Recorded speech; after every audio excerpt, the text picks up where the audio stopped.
को लेके आप लोग भाई देखिए, कोई समझौता नहीं कर रहा और ये बात ना विपक्ष को भी अब समझने की जरूरत है कि अगर किसी की बेहतरी के लिए अगर कुछ किया जा रहा है, संशोधन किए जा रहे हैं, तो उसको भी ईमानदार तरीके से विपक्ष सुधारे ना। अगर पारदर्शिता किसी सिस्टम में लाने का प्रयास किया जा रहा है तो उससे ऐतराज किस बात का है। अगर एक ऐसा संशोधन लाया जा रहा है जो उस वर्ग के गरीब लोग हैं उनको मुख्यधारा के साथ जोड़ता है, तो इसमें तकलीफ क्या है। दिक्कत यह है कि जस्ट बिकॉज एनडीए लेके आ रहा है, प्रधानमंत्री नरेंद्र मोदी लेके आ रहे हैं, तो ये गलत ही है। और हर बार सिर्फ इसका विरोध इसलिए करो क्योंकि एनडीए की सरकार लेकर आ रही है। और विरोध करने का तरीका आप तथ्यों पे कीजिए ना।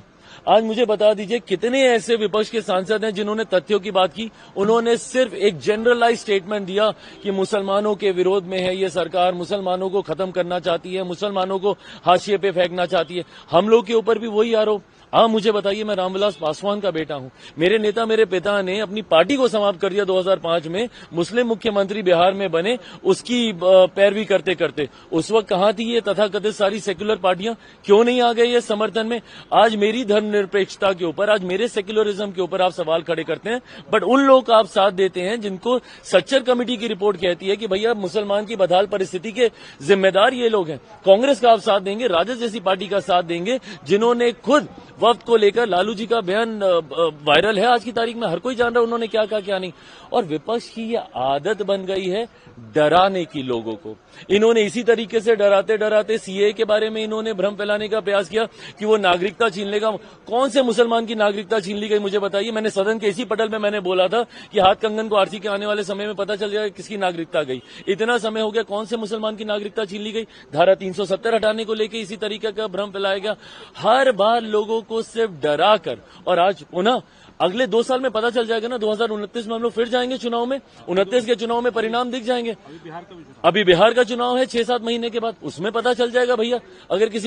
अगर आप मुसलमानों के हक में और ऐसे मुसलमानों के हक में जो गरीब वर्ग से आते हैं उनको मुख्यधारा के साथ जोड़ने की सोच के साथ लाते हैं, तो इन लोगों को तकलीफ होती है। क्यों? क्योंकि ये लोग भ्रष्टाचारियों का संरक्षण करने की सोच रखते हैं। ये संशोधन मैं ईमानदारी से मानता हूं, मैं रामविलास पासवान का बेटा हूं, कोई ऐसी गलत चीज का मैं पक्ष नहीं लूंगा जो मेरे पिता की विचारधारा के खिलाफ जाए। मेरा कमिटमेंट ना सिर्फ समाज के इस वर्ग के साथ है, मेरा कमिटमेंट मेरे पिता की आइडियोलॉजी के साथ भी है। तो मैं कतई उसके साथ मैं समझौता नहीं करूंगा। मैं मानता हूं कि ये संशोधन प्रो पुअर मुसलमान है, ये संशोधन उन महिला मुसलमानों के हक में है जिनको अभी तक हाशिए पे रखा गया है। मणिपुर पे चर्चा हो रही थी, राहुल गांधी उस वक्त नहीं थे। अब ये बता दीजिए इन लोग की गंभीरता, एलओपी की गंभीरता बताइए। आज सुबह जब ये भी आया, जब ये वफ्द को भी जब इंट्रोड्यूस किया जा रहा था, for the longest time LOP was missing. अभी जब मणिपुर वाला मामला, मणिपुर इतनी बार ये लोग कह रहे हैं, उसका राजनीतिकरण कर रहे हैं, सब कर रहे हैं। और जब गृह मंत्री जी जब उसके ऊपर जब जवाब दे रहे हैं, जब अपनी बातों को रख रहे हैं, जब स्पष्टीकरण दे रहे हैं, आपके सवालों के जवाब दे रहे हैं, तो आप मौजूद रहना भी जरूरी नहीं समझते। वक्त के दुनिया भर के ये लोग माहौल बना रहे हैं, जनता के बीच जा रहे हैं, मुसलमानों के बीच जा रहे हैं। आप दिन के विजुअल्स निकाल के देखिए, विपक्ष के कितने सांसद कब कब मौजूद थे।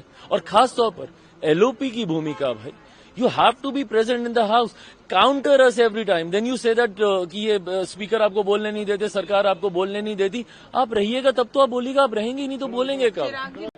बहुत अच्छा हुआ। बहुविध जो कांग्रेस ने 2013 में गलत किया था तुष्टीकरण को लेकर के, उसका शुद्धिकरण किया गया और गरीबों के लिए, महिलाओं के लिए उसमें सबका स्थान रखा गया है। हम उम्मीद करते हैं कि अब आने वाले दिन में एक खुशहाल वक्फ बोर्ड का दृश्य होगा।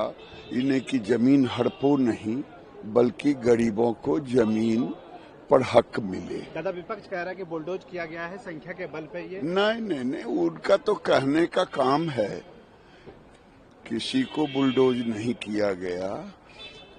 कांग्रेस ने जो 2013 में किया था उसी के कारण हुआ। और आपने सुना होगा 95 के पहले तो वक्फ बोर्ड था भी नहीं, ट्रस्ट था। हमसे जुड़े रहने के लिए हमारे YouTube चैनल को सब्सक्राइब करें और नई वीडियो की नोटिफिकेशन के लिए बेल आइकॉन को दबाएं।